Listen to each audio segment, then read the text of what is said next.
All right. All right. All right. All right. All right. Hey, what's going on, bro? What up, man?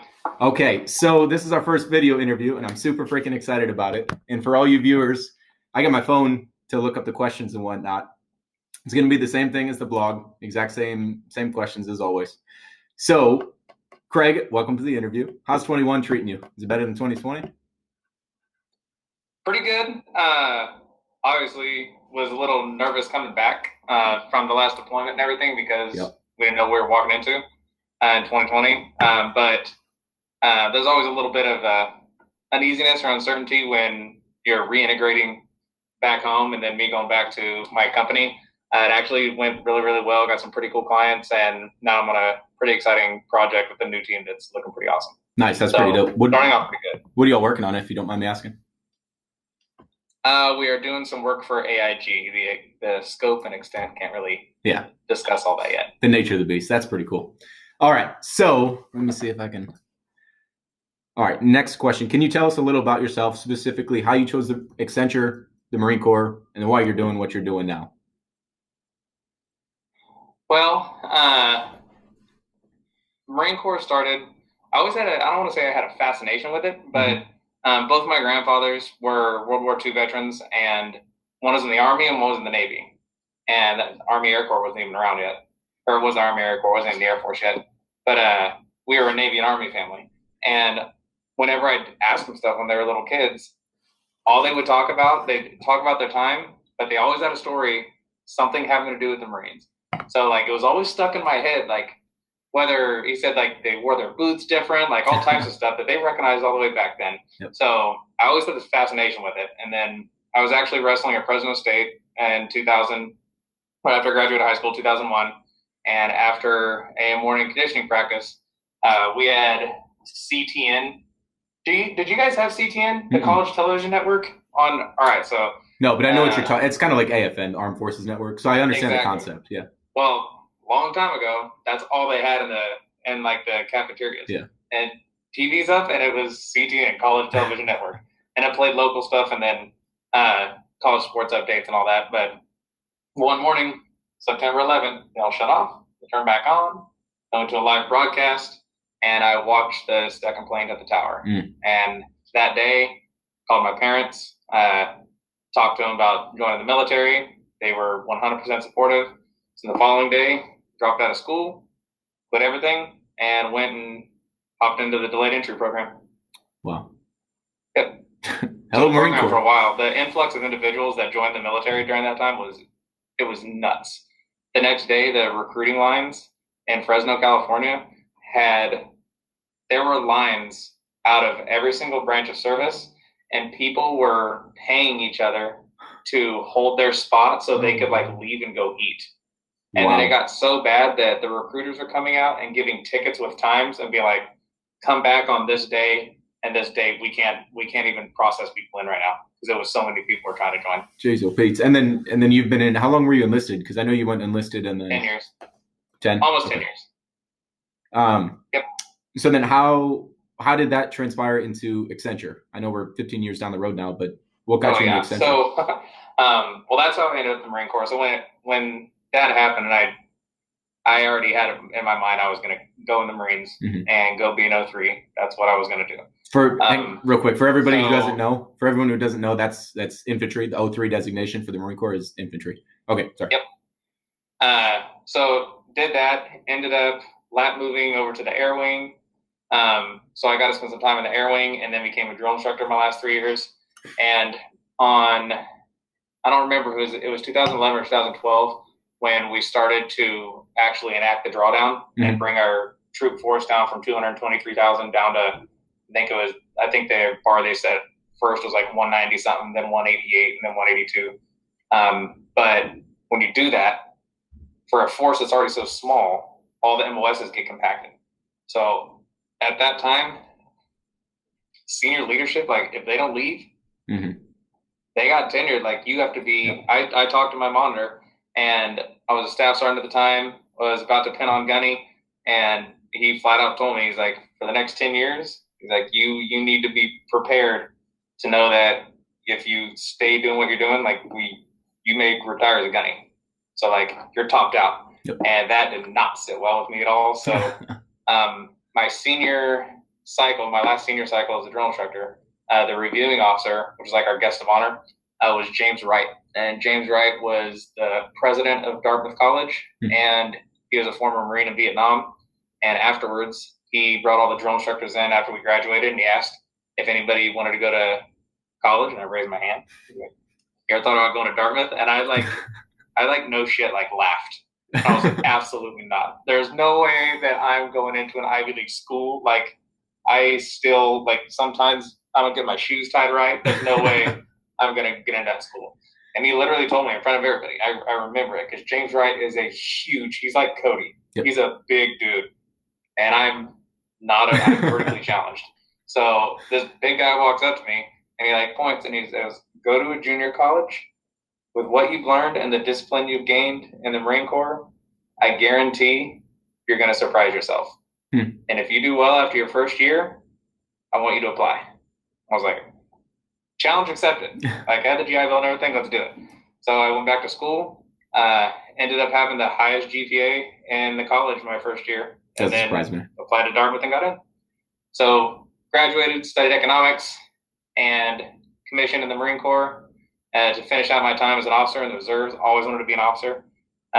So got to fulfill that part of my life. And then literally after finishing a job that I was working on in Chicago, on LinkedIn, I flipped the little, let recruiters know you're available. Yeah, searching. And the very next day, the veteran recruiter from Accenture contacted me. Oof. I was like, hey, we're hiring and we're looking for vets and you have the pedigree we want.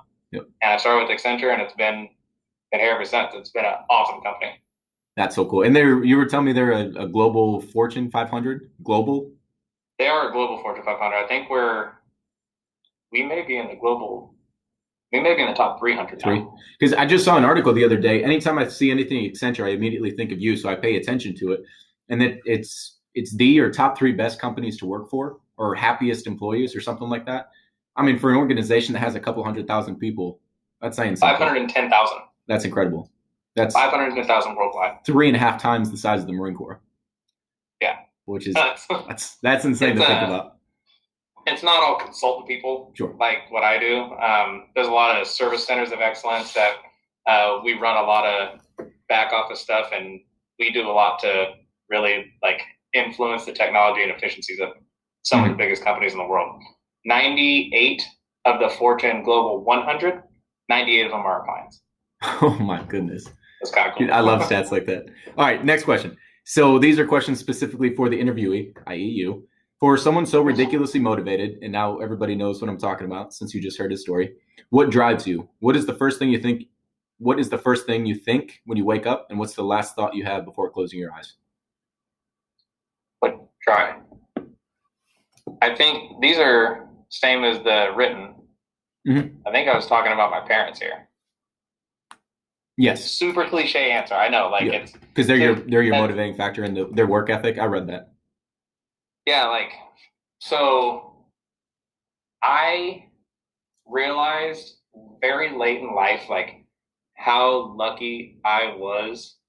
So when I say my mom and dad, first, it's my mom, my stepdad. My stepdad was, everybody's probably heard a story about awful step parents, mm-hmm. people hating their stepmom, hating their stepdad, bad stories, there's abuse stories, there's lots of stuff happens. There's just a lot of times there's a negative connotation that comes with step parenting. I hit the jackpot with my stepdad. He is the most amazing man, and I could not have had a better male influence in my life than him. So what drives me is as I got older, and because you don't realize certain things when you're young, obviously. But when I got older, I started to. I was paying my own bills. I was making a lot of my own decisions. And then certain things would come up and be like, man, I remember when my mom and dad were doing these things. And it was like, crap. They were really making a lot happen for us, for my sister and my brother and I. They were struggling and putting in some serious time. And I never, ever, ever, ever realized it. Yep. What they actually accomplished. And from the beginnings, my mom was from Oklahoma and then moved out to California in the Central Valley, Central Hills in this little coal town. And her parents, they lived into a trailer, and her parents actually both passed away in that same trailer they raised their family in. Wow. She went to a little junior college because none of the kids there, nobody ever went to school. So she was the first one, went to a junior college, and then she was going to go get her bachelor's degree because nobody's ever done it. They literally drove her to the YWCA. They have YMCAs. They used to have YWCAs too for women. Drove her there, gave her $50, and was like, later. Deuces. Like, you're on your own. She's 20. And like she's either 19 or 20, and like that was it. And then she worked like odd jobs, and she worked at a hardware store and a bank as a teller all through school, and became her first graduate ever from our family. And then my stepdad, I didn't know this till later in life. His mom actually passed away of cancer when he was small. So he was, I don't know if he was 10 or 11, but he was pretty young. So he started working really young to help out his family. It was him and his sister and his dad, and they had a little toy shop in Hanford, California called Moe's Toy Shop. That's awesome. But we have some pictures of it and everything. And he ended up going, he's a smart dude, really smart dude. Also studied economics in college, which is what led me to do economics. But he went to UCSD, UC San Diego, and his dad was going to help him and everything. And he said he went down there and moved him in that first month. His dad sent him like an allowance check, and it was like $300 or something. And a note was like, sorry, this is the last check. This is the only check you're getting. We can't afford this. Good luck, buddy. So it was like, all right, on your own. And ended up making it and doing well. And then my parents, they met at working for a cotton company, Salyer American. They were both low-level finance people. My mom did payroll, and my dad was like a entry-level finance guy. And apparently the owner, Fred Salyer, used to always tell my dad, he used to always go by and go, Rick, like, you're going to be the vice president of this company one day. You're going to be our CFO. You're going to be the vice president of the company one day. And this is like, he's young. He's like a 20-something-year-old guy. And then time went on. They ended up buying a place called SK Foods for Salyer and Kensington Food, the tomato processing plant. And Rick was like younger than me. He was like 34, 35. And they're like, hey, you're going to go. Congratulations, you're the CFO of a company. What? And they're like, and it was Scott Salyer, Fred Salyer's son, but both of them were like, we don't do tomatoes. Yeah. We know nothing about tomatoes. Like, we're a cotton company. And my dad, I guess Fred flat out was like, figure it out. You guys will figure it out. You're smart. Yep. And 21 years later, they became the second largest tomato processor in the world with 5 locations around, like 2 in New Zealand, 1 in Australia, and 2 in California. So they could process year round. Wow. Huge. But in doing so, I was saying, back to what drives me, which I went off on a huge tangent. My entire life, when you harvest tomatoes and process tomatoes, like, it's not a year-round process. Tomatoes only grow during certain times of the year, so you can only pick them and process them for certain times of year. When you have that window, it's about a 100-day window, June, July time through October. When that happens, like, those plants are running 24 hours a day, and you're there 7 days a week. And my entire life, from that time to, like I said, around October, I'm talking 5, 6 o'clock in the morning till 5, 6, 7 o'clock at night, sometimes later. Rick get calls in the middle of the night if something shuts down at the plant. He goes, literally our entire lives. So whenever I feel, and looking back on it, is like, holy shit, like, they did this for the better part of 3 decades. Like, no days off, none of that stuff. So it's really easy for me to, being in the Marines and doing certain stuff, and even being at Accenture working on projects and getting like frustrated. It's like, man, I'm complaining from my desk in an air-conditioned room while they were working at a tomato processing plant, like hustling for decades. First world problem. I was problems. like, all right, I'm my 3rd year back in civilian life. So it always pushes me to, whenever I start hurting my own feelings or feeling bad for myself, like, I somehow either, I don't know if I talk to my mom or dad or whatever, but it always comes back to like what I never realized they were putting themselves through just so I could sit here and complain to them about how hard I have it. So it's a very good driving factor, and they are super supportive of everything I've done. I wouldn't be able to do any of this without them, especially my mom. That's awesome. That's huge. All right. What's been the most challenging part of your life, and how have you successfully overcome it? Challenging part, there's two main things, but the one I'll discuss, I had a bad spinal injury in the Marine Corps that left me partially paralyzed. So wrong place, wrong time. And I lost use about, I lost about 90% of all use of my left side from my stomach down. So that was a hard thing to overcome. Went through a reconstructive surgery on two parts of my back, on my L4, L5, and L5S1, and slowly started to regain some of my usage of my leg, and I started getting my feeling back, started bringing my weight back down, and during physical therapy, finally, the doctor that I was working with at the time, I was just having I don't know if I was having an off day or something, but I wasn't feeling well. And I was complaining about something, getting frustrated and not able to do like some of the movements. And he was like, hey, you need to be prepared to understand you may never have like full use of your left leg again. Right. Like you had extreme trauma to your spine. It did A, B, and C to your spinal cord. Like all those nerves got compacted, and they were for such a long time, and we weren't able to clean it out in time that this may be a reality. That pissed me off really bad. Yep. So I went and got a new physical therapist and worked on some stuff of my own. And about 6 months later, I ran. It's about just under 20 miles from where I was staying at the time to the orthopedic center where I was doing my physical training, and walked in there and shake the guy's hand and be like, hey, you're wrong. Boom. I didn't run back though. I took the metro train back. I was going to call an Uber, like, hey, come pick me up. Yep. But yeah, it was just under a 20-mile run. That's awesome. Jeez, please look at you go. All right, so I'm gonna go off kilt here a little bit. I'm gonna skip the part of one of the questions I asked you about the depot, just in the interest of time. All right, so everybody who follows me personally on Instagram knows Cooking with Craig, right? It's been a little while since our last episode. But I've had so many people ask me. I think the number one question is, who is that? Number two is he single? Number three is, can he come cook for me? So number one, this is him. Number two, no, he's engaged a beautiful woman. They're about to get married. And number three, I don't know, can you go cook for them, or at least give them Zoom lessons? I never thought about that until you brought up doing like a Zoom lesson thing. Dude, $80 an hour, you would make bank. I absolutely I've never thought about it. That would be really, really fun. And you know who else would be fun to do it with? Is Ben. Oh my goodness. Yeah. So for all you listening, Ben's his cousin, who's actually a professional chef and has cooked for professional athletes before. Barry Bonds, the Bonds family.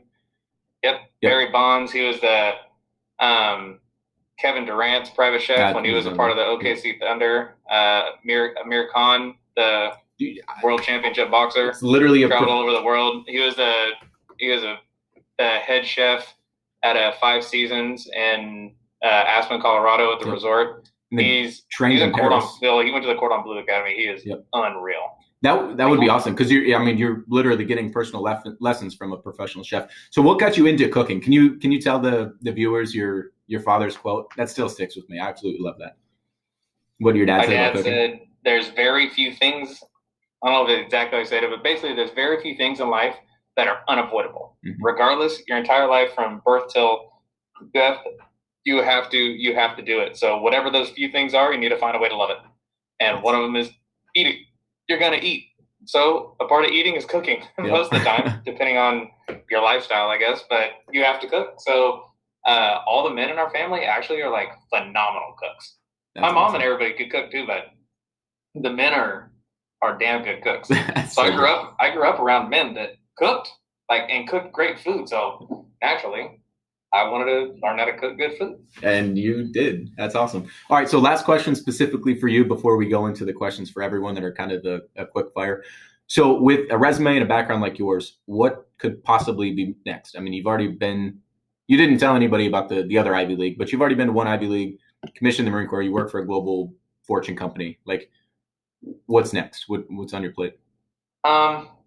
So I've been toying with the idea of going back to do a traditional MBA instead of the regular leadership, Masters of Executive Leadership thing that I did. Right. But I'm really considering going back to do a traditional MBA because I'm noticing it's not all lines of work, but in the consulting world at the high level that we do, clients like these that are paying millions and millions of dollars to have you do these major transformations, they have a say. I mean, if they're paying $1 million, they have a say in the type of consultant they want. They could choose like, hey, I want people that have these types of skills because it fits the culture of our business. And sometimes they'll be like, we would prefer to have consultants that have an MBA background, so we know they are at least have this type of structure coming in up front, because it suits their needs. And I don't have those 3 letters behind my name, so I'm not being passed up, so to speak.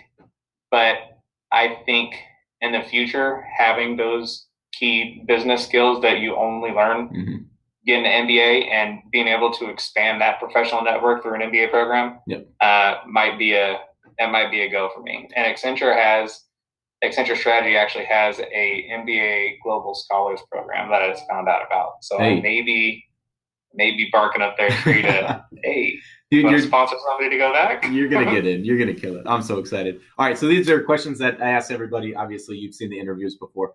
So kind of quick fire. Don't think too much about them. If you could summarize your life's purpose in one sentence, what would that be?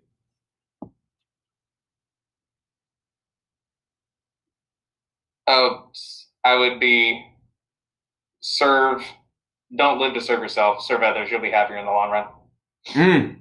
Get that on a t-shirt. All right. What did 10-year-old you want to become when you were an adult? And what would you say to him now? Fighter pilot. Yeah, same. Wanted to be a fighter pilot for the longest time. And what I would say to him now, I would tell him, don't take for granted the time you have with your family when you're young. They ain't always going to be there. I lost both my grandparents over the last 2 years. And when they're gone, that's the first time you start realizing, like, I really wasted some time and didn't really pay attention to like a lot of the stories and everything. Guess what? They're gone. Yep. Like, you're not going to get that back. Nope. You get secondhand from them. So I would tell them to cherish those moments a little more than you did. Live in the moment. If money were a non-issue right now, what would you be doing with your life? I'd be farming and I'd be farming obviously for a living. Yeah. But I would buy land and farm and run my own type of like soup kitchen / food bank to feed people, as many people as I could. That's so awesome. I love it. All right. On your normal daily routine, not including vacation or days off, when do you typically wake up and when do you typically go to sleep? I wake up, my alarm goes off at I said 4:45. My alarm goes off at 4:41, and I hit the snooze usually one time. Like, I know Jocko the Link would be pissed. I'd hit the snooze one time because it's 9 minutes, and I get out of bed at 4:50. I brush my teeth. I usually sleep, and I put on whatever PT clothes I'm going to wear because I'm comfortable anyway.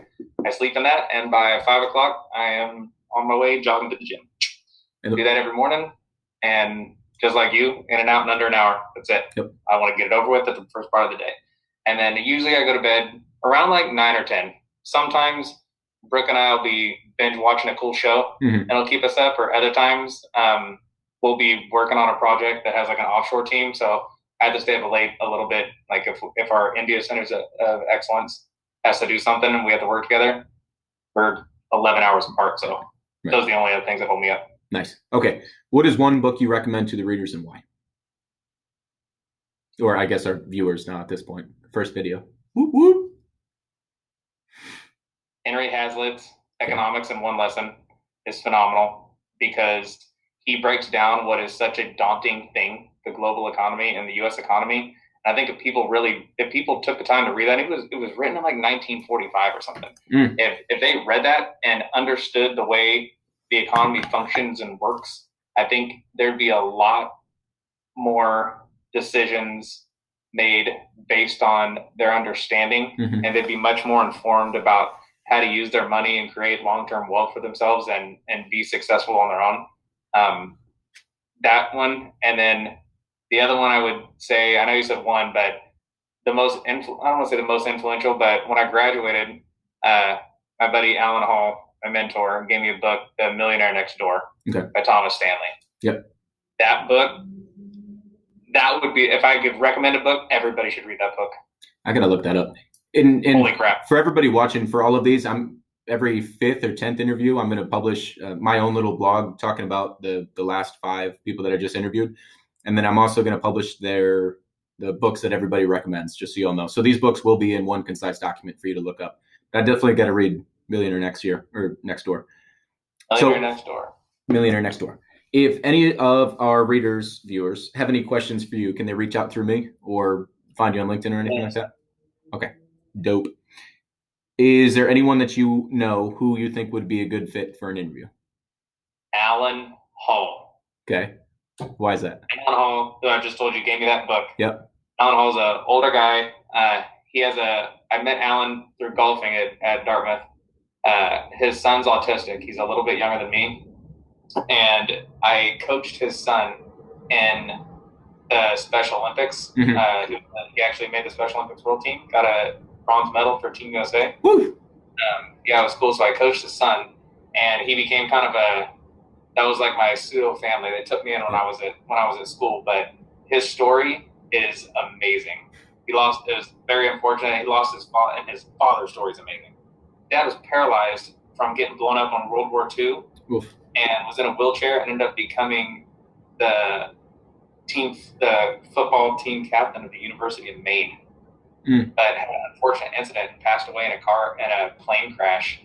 So their family's business was left to Alan when he was young, like your age. I think he was like around 30, and he ended up becoming one of the most predominant Ford dealers in the entire United States. Was on Ford magazines, like their Time magazine issue for the #1 Ford representative in the nation. He's a phenomenal human.